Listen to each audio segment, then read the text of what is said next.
अस्सलाम वालेकुम रहमतुल्लाह। दोस्तों मैं हूं डॉक्टर हाफिज़ मुस्तन सर। बहुत सारी ऐसी ख़वातीन हैं जिनको मेंसेस बहुत ही जल्दी आते हैं, लेकिन आते हैं बहुत ही ज़्यादा मिकदार में और रहते हैं बहुत ही ज़्यादा देर तक।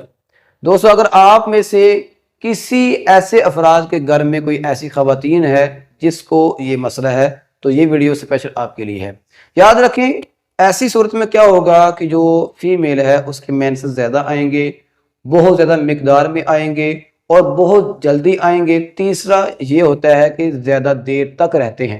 लेकिन जब ये कंडीशन होती है तो फीमेल में चंद अलामत और पाई जाती हैं। सबसे पहले खून की कमी हो जाती है।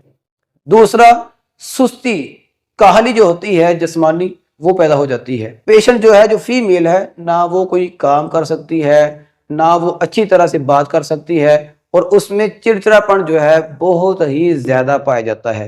अगर ये अलामत किसी ऐसी फीमेल में है तो एक होम्यो ड्रॉप है, अभी से खरीदे किसी भी होम्यो स्टोर से और फौरन से पहले जो है अपनी फीमेल को इस्तेमाल करवाना शुरू करें।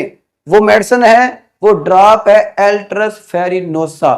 एल्ट्रस फेरिनोसा, ये देखें, इस ड्रॉप को आपने जो है लेना है मदर टिंचर में, क्यू ताकत में, और आपने इसका इस्तेमाल करवाना है ऐसी फीमेल के ऊपर। इस्तेमाल कैसे करना है? सुबह दोपहर शाम सिर्फ 10 से 15 कतरे आधा गिलास या 1 कप पानी में डालकर वो जो पानी बन जाएगा आपने उसको इस्तेमाल करवाना है। इंशाल्लाह आपकी जो फीमेल है उसका जो मसला है मेंसेस के जल्दी आने का, ज्यादा देर तक रहने का और बहुत ही ज्यादा आने का, ये इंशाल्लाह कवर हो जाएगा। और जो खून की कमी हो चुकी है, सुस्ती, काहली, गुस्सा, चिड़चिड़ापन, ये भी इंशाल्लाह साथ ही कवर हो जाएगा। वीडियो अच्छी लगे लाइक लाजमी करें, चैनल को लाजमी सब्सक्राइब करें।